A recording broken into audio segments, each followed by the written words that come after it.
ഏറ്റവും റിസ്ക് ഉള്ള പരിപാടിയാണ് ഇതേപോലുള്ള തിരയുള്ള സമയത്ത് ആ മീനെ കരക്കെത്തിക്കുക എന്ന് പറഞ്ഞു കഴിഞ്ഞാൽ. എന്തായാലും അടിച്ചിട്ടുള്ള അടിപൊളി ഒരു കൊഴുവയാണ്. ഏകദേശം 4 കിലോളം തൂക്കമുള്ള ഒരു കൊഴുവ.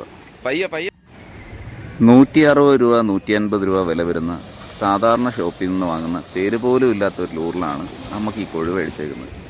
അതിനെ ശ്യാമ സിമ്പിളായിട്ട് തന്നെയാണ് കയറ്റുന്നത്.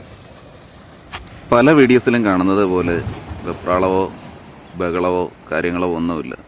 വളരെ കൂളായിട്ട് നിന്ന് മീൻ പിടിക്കുക. അങ്ങനെയാണെങ്കിൽ മാത്രമേ ആ മീൻ സിമ്പിളായിട്ട് നമുക്ക് കരയ്ക്കെത്തിക്കാൻ ഒക്കത്തുള്ളൂ. സാധാരണഗതിയിൽ ചെറിയ മീനൊക്കെ അടിച്ചു കഴിഞ്ഞാൽ തന്നെ എക്സൈറ്റ്മെൻറ്റ് കാരണം ബഹളം വെക്കുക, അതിനെ വലിച്ച് പറിച്ച് കരയ്ക്കെത്തിക്കാൻ നോക്കുക, അങ്ങനെയുള്ള പരിപാടികളൊന്നുമില്ല. ഈ അടിച്ചേക്കുന്ന ലൈൻ തന്നെ ലുക്മയുടെ 1.5 ലൈനാണ്. അതുകൊണ്ടാണ് ഇത്രയും സ്ലോ ആയിട്ട് അതിനെ റിട്രീവ് ചെയ്ത് കരയ്ക്കെത്തിക്കാൻ നോക്കുന്നത്. വലിച്ച് പറിച്ച് കരയ്ക്ക് വെച്ച് കഴിഞ്ഞാൽ ചിലപ്പോൾ അതിൻ്റെ ചെകള പറഞ്ഞു പോകാം, ലോക്കൽ ഹുക്കായതുകൊണ്ട് എൻ്റെ ഹുക്ക് നോന്ന് പോകാം, അങ്ങനെ പല പല പ്രശ്നങ്ങളുണ്ട്. എന്തായാലും സിമ്പിളായിട്ട് തന്നെയാണ് ആ മീൻ ലാൻഡ് ചെയ്യിക്കാനായിട്ട് നോക്കുന്നത്.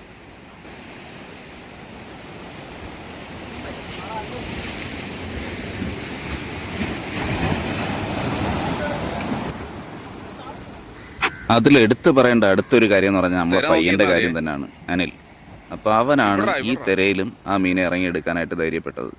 നമുക്കിതിനെ തൂക്കി മേളി വെക്കാൻ പറ്റത്തില്ല. ടെട്രാപോഡിനകത്ത് മുരിങ്ങ ഉണ്ടാവാം, ചെറിയ ചിപ്പിയുടെ പീസുകളുണ്ടാവാം. അതിനകത്ത് തട്ടിക്കഴിഞ്ഞാൽ ഉടനെ നമ്മൾ ലൈൻ പൊട്ടിപ്പോകുന്നതാണ്. അപ്പോൾ എന്തായാലും ആ തിരയിലും നമ്മളെ ഗഫുമായിട്ട് അനിലാണ് ഇറങ്ങി ആ മീനെ നമുക്ക് കരയ്ക്ക് എത്തിക്കുന്നത്.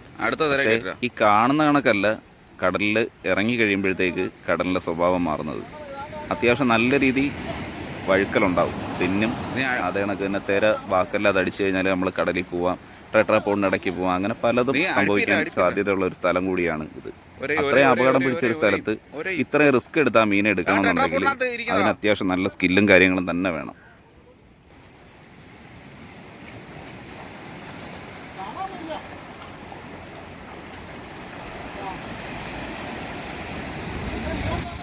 ഇതേപോലെ തിരയുള്ള സ്ഥലങ്ങളിലും ഇത്രയും ഡേഞ്ചറസ് ആയിട്ടുള്ള സ്ഥലങ്ങളിലും കഴിയുന്നതും ഇതേപോലെ ഇറങ്ങാതിരിക്കാൻ മാക്സിമം ഒന്ന് ശ്രദ്ധിക്കുക.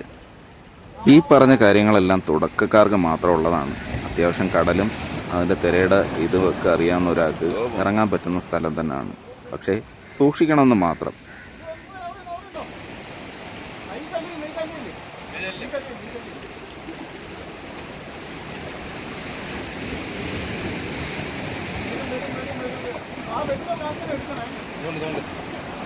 മുകളിൽ നിൽക്കുന്ന നമുക്ക് മീനെ നല്ലതുപോലെ കാണാൻ പറ്റും, പക്ഷേ ഇറങ്ങി നിൽക്കുന്ന അനിലിന് അത് കാണാൻ പറ്റത്തില്ല. കാരണം എന്ന് പറഞ്ഞാൽ വെയിലടിച്ചിട്ട് അതിൻ്റെ റിഫ്ലക്ഷൻ കാരണം ആ മീനെ കറക്റ്റായിട്ട് കാണാൻ പറ്റത്തില്ല. അപ്പോൾ നമ്മൾ പറയുന്ന ഇൻസ്ട്രക്ഷൻ അനുസരിച്ചാണ് അനിൽ ആ മീനെ എടുക്കാൻ പറ്റുന്നത്. അപ്പോൾ തന്നെ നല്ലൊരു തിര വന്ന് മീൻ എങ്ങോട്ടാണ് പോയെന്നറിയാൻ വയ്യാതെ നിൽക്കുമ്പോൾ എന്തായാലും മീനെ കണ്ട് അനിൽ ഗഫ് ചെയ്ത് ആ മീനെ തൂക്കുന്നതാണ് നിങ്ങളീ കാണുന്നത്. പയ്യ മതി, അത് പോത്തേന്നുമില്ല, ലൂറ് വിഴിഞ്ഞിതു.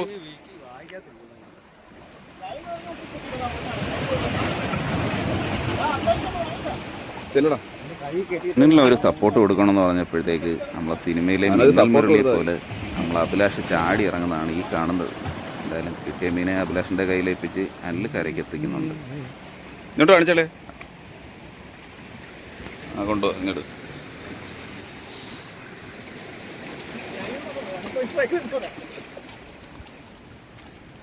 ലൂറ് തൊലച്ച് പൊട്ടിച്ച്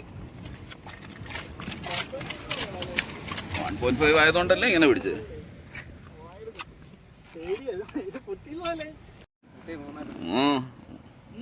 ആ നിനക്ക് വേണ്ടല്ലേ? എത്രടാ? 150 രൂപയുടെ ലൂറ് താണ്ട് പൊട്ടിച്ച് തൊലച്ച്. പിന്നെ ലിപ്പ് പോയി, സ്റ്റിക്ക് ബൈറ്റായിട്ട് ഉപയോഗിക്കുക. എന്നാലും സൈസുണ്ട്. എൻ്റെ അമ്മയെ പൊങ്ങുന്നില്ലല്ലേ. ഒരു 3.5 കിലോ 4 കിലോ ഉണ്ടോ? സൈസ് ചെറുതാന്ന് പറഞ്ഞ് ആരും ഇതാ കണ്ടതാണ്ട. എന്താണ്ട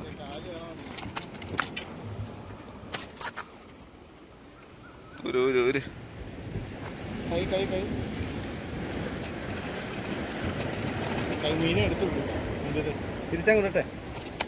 അപ്പോൾ ഇതാണ് നമുക്ക് അടിച്ചേക്കുന്ന കൊഴുവാപ്പാര എന്ന് പറയുന്ന മീൻ.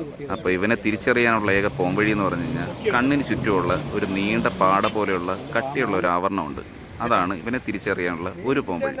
അടുത്ത പോംവഴി എന്ന് പറഞ്ഞു കഴിഞ്ഞാൽ ഇവൻ്റെ ശരീരപ്രകൃതിയാണ്. പറ്റപ്പാരെ പോലെയല്ല, നല്ല നീണ്ട ശരീരം, ഉരുണ്ട ശരീരമാണ് കൊഴുവയ്ക്കുള്ളത്. അപ്പം മീറ്റിനും അത്യാവശ്യം നല്ല ടേസ്റ്റുണ്ട്. അപ്പോൾ ഇവനെ നമ്മളെ കറിക്ക് ആവശ്യത്തിനായിട്ട് നമ്മൾ തന്നെ എടുക്കുകയാണ് പതിവ്, അല്ലാതെ പുറത്ത് കൊടുക്കുന്ന പതിവേ ഇല്ല. ഈ മീൻ ആർക്കെങ്കിലും കിട്ടിയിട്ടുണ്ടെങ്കിൽ അതൊന്ന് കമൻറ്റ് ചെയ്തേക്കണേ. നിങ്ങളുടെ നാട്ടിൽ ഈ മീൻ എന്ത് പേരാണെന്നുള്ളതും ഒന്ന് കമൻറ്റ് ചെയ്തേക്കണേ. വീഡിയോസ് ഇഷ്ടപ്പെട്ടാൽ ലൈക്ക് ചെയ്യാൻ മറക്കരുത്.